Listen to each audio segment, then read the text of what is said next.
हे पुत्रो,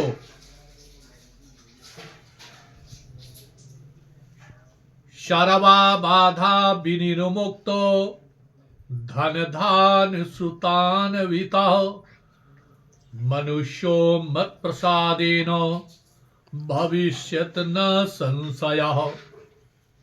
इस प्रकार भगवती को प्रणाम करने पर जो भगवती की आराधना, वो शर्वा बाधा, सभी बाधाओं से निवृत्त हो, छुटकारा प्राप्त हो जाता है, पुत्र पौत्र आदि धन संपन्न प्राप्त हो जाता है।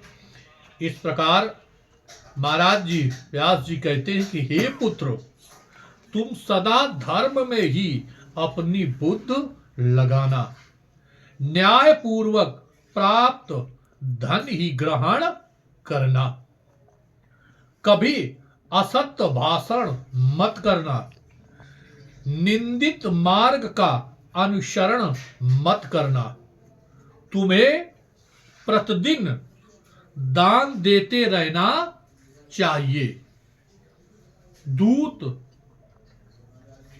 द्यूत मदिरा, अश्लील संगीत तथा वेश्याओं से बचना चाहिए। ब्रह्म मुहूर्त में उठ करके मनुष्यों को स्नान आदि नित्य नियमों से निवृत्त होकर के भक्त पूर्वक पराशक्ति जगदम्बा की आराधना करनी चाहिए।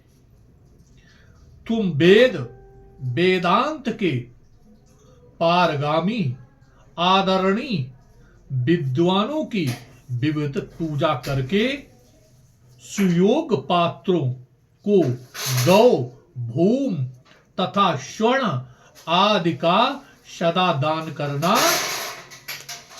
तुम कभी भी किसी मूर्ख ब्राह्मण की पूजा मत करना और मूर्ख व्यक्ति को कभी भी भोजन से अधिक कुछ भी मत देना। किसी भी परिस्थितियों में लोभवश धर्म का उल्लंघन मत करना।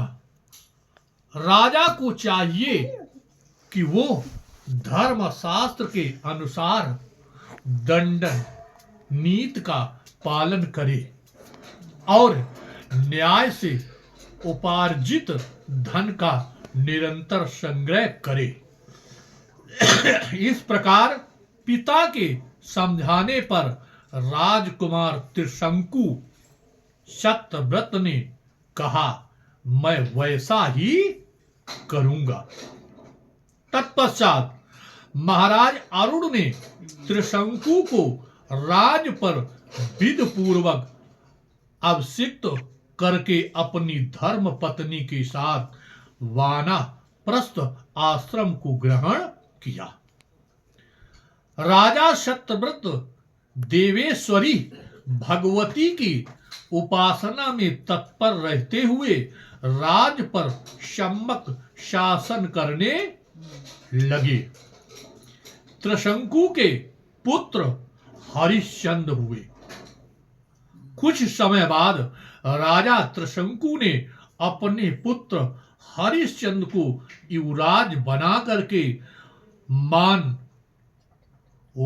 मानव शरीर से ही स्वर्ग सुख भोगने का निश्चय किया। उन्होंने अपनी इच्छा महर्षि वशिष्ठ जी से व्यक्त की और इसके लिए यज्ञ करने का आग्रह किया।